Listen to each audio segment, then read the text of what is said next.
Welcome to Sunken Temple. It's time to earn insane amounts of experience and also quite a bit of gold on your mage, especially if you're running skinning.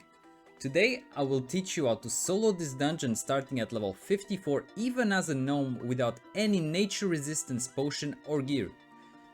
Unfortunately, gnomes are tiny creatures. They're unable to jump to normal safe spots like every other race relies on, but do not despair, they are equally capable of doing this farm. So what gear do you need? Just about anything of the eagle and of the owl with minor speed increase on boots. For talents you want to run a deep frost AoE farming spec linked in the description below. You're also gonna need 2 weak auras to run this farm, Non-Shield Classic and Sunken Temple Dragon Reset Timer. The first one will show you how many points of damage your shield can absorb before breaking, and the second will show you a countdown to how much time you have before your mobs reset and go back to their original spawn points. Okay, let's do this. So you want an ice barrier, mana shield. Make sure that your mana gems are created, your Mana Agate, your Mana Citrine. You want a cone of cold, these guys. Rank 1 cone of cold, you go up the stairs, blink up. You have to blink on these ones, not the ones that come after. Here you frost nova. And the next pack up the stairs you can counterspell the witch doctor because he's gonna get a spell off on you. Here you take a right. We're going to the mini boss platform, and this is where you want to have your blink to prevent fall damage. You jump down, you blink towards the middle, you go either towards the left or the right side of the middle hole to prevent any mobs from aggroing on you. It's just unnecessary damage you want to avoid. Here at the candle you want to jump diagonally against the wall and then jump back up and follow this ledge towards its right side. We're going to the final boss. These mobs, they're gonna aggro on you. There's really nothing you can do about it. You just have to truck along, you're tanking some damage. Sometimes you LOS them, you get lucky. And when you get to this section, you have to wait for the drakes to rotate. As soon as they fly past you, you can keep going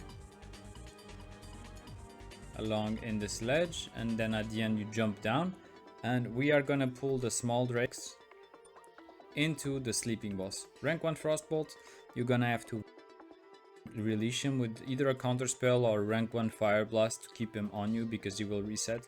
You want to bring them all the way on top of the sleeping boss until the RP starts. So here, this is the weak aura I told you about earlier. It's gonna let you know how long you have before they reset. You go up the sledge, you jump across, and here you're in a safe spot. You're gonna drop out of combat soon. Sometimes it's instant, sometimes it's not. You have to just pay attention to your food. If you can drink, you're out of combat. Here you jump down, you blink across. You're gonna help the instance load the mobs, because if you don't go closer to the middle of the dungeon, then they will glitch out, they will not walk properly to the final boss, and they're gonna be all over the place. So here it's your last chance to get your consumables up, you're well fed, your mana oil, etc. You get your ice barriers back up, and at 25 seconds usually I go back and start the pull. So here they are neatly stacked. Sometimes they're not, but you still have to pull before the end of this timer, because it's like they're gonna blow up, they're gonna go back to their respawn points. So you can wait till the last second to make sure they're the most stacked they can be. Rank 1 blizzard, you blink, and as you turn the corner, the drakes should reset. They don't always reset if they're already in melee range with you. So you might have to blink again here, and then they are fully gonna reset. So now this is the time to switch back to mage armor. You don't need the ice armor anymore. We're going straight across to that corridor, which is gonna be our not only your kill spot but also a juggling spot. You can see they're neatly stacked, so it's not gonna take too much effort to stack them with rank 1 blizzards. Here we jump up the ledge to this corner. You want to wait for the first elites and then ice block full duration to make them run across and go down the stairs. So here, this is not a safe spot, but they are gonna go down the stairs all the way and try to hit you vertically. So if you wait for too long, they're gonna reach the location where they can hit you from, and they're gonna one-shot you. So now you just wanna go from ledge to ledge, rank 1 blizzard over and over again until they are neatly stacked. You go back up, you wait for them to cut the corner, you go down, you rank 1 blizzard. Why do you wait for them to cut the corner? Because that's about the time you need to jump down and place a good blizzard. If you jump down before they cut the corner, they're gonna run like straight at you. So you wanna just walk back and then walk forward and get on this mini ledge at the bottom, because it is still, you're still line of sighting their spits, but you can cast. If you're not on the tiny ledge, they will just straight up start spitting on you the second they turn the corner, and you're gonna have to cancel your blizzard midway, which is just not something you wanna do. I cannot overstate how important it is to rank 1 blizzard for like 5, 6, 7 times. You really want to make sure that they are stacked, because there's gonna be times when you think they're stacked, you're gonna start killing them, you're gonna spend 6 minutes killing them, and then at the end there's still gonna be elite mobs left, and you just messed up. You know, you have to spend another 6 minutes finishing them off, your loot's gonna disappear, and it's just a nightmare. So here I keep restacking them. When you jump up, you want to strafe right and then left. It's a very, very good habit to develop, because when you're jumping up to the main ledge, the mobs will not immediately turn back. They will still follow you for a second and a half, and then they're gonna turn back. So if you strafe jump right on the ledge, it will create a bit more distance and give them time to turn around, instead of just like jumping up straight and then they're gonna end up hitting you once or twice. You wanna avoid that. Here the whelp made it past without getting slowed. Don't cancel your blizzard over it. They're normal mobs. You can tank 1 hit or 2. It's definitely worth tanking them to not be forced to cancel a max rank blizzard.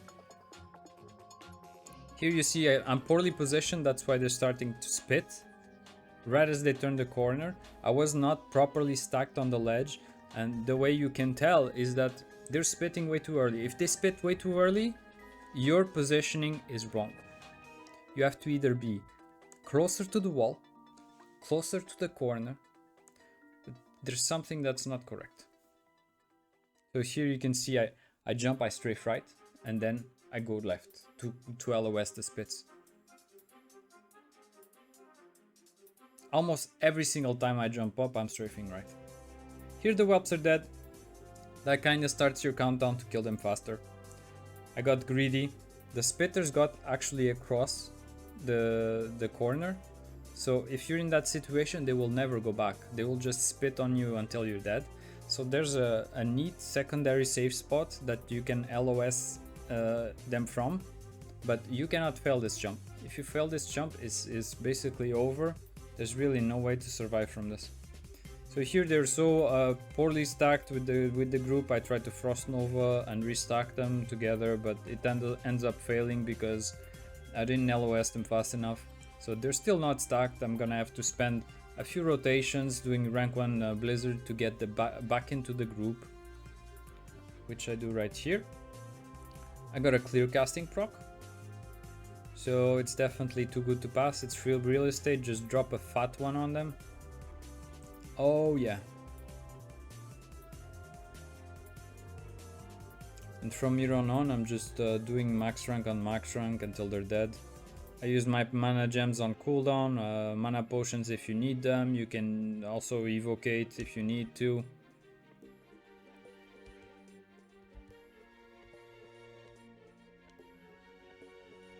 First aid if you tank some damage. And that's about it. Here we pray for the epic. If you're a skinner, good for you, you're gonna make bank here consistently. I wasn't, so I was really hoping for that big ticket item, which I did not get. The most I got was 1 blue that I sold for like 30 gold. And after you loot, you wanna just run past them, go down the stairs, you spiral all the way down, and then you jump out of the instance and reset and start again. As a gnome, unfortunately, your closest vendor is probably Duskwood. You want to go to Duskwood for repairs. There's another, I think there's a vendor in Blasted Lands, but there's no Artstone there, so there's no easy way to reach it. So thank you so much for watching. Please like and subscribe, and check me out on Twitch, vibes_gaming_, and I'll see you next video for Zul'Gurub at level 58. Just so he starts spitting. Hey, spit! Spit on me!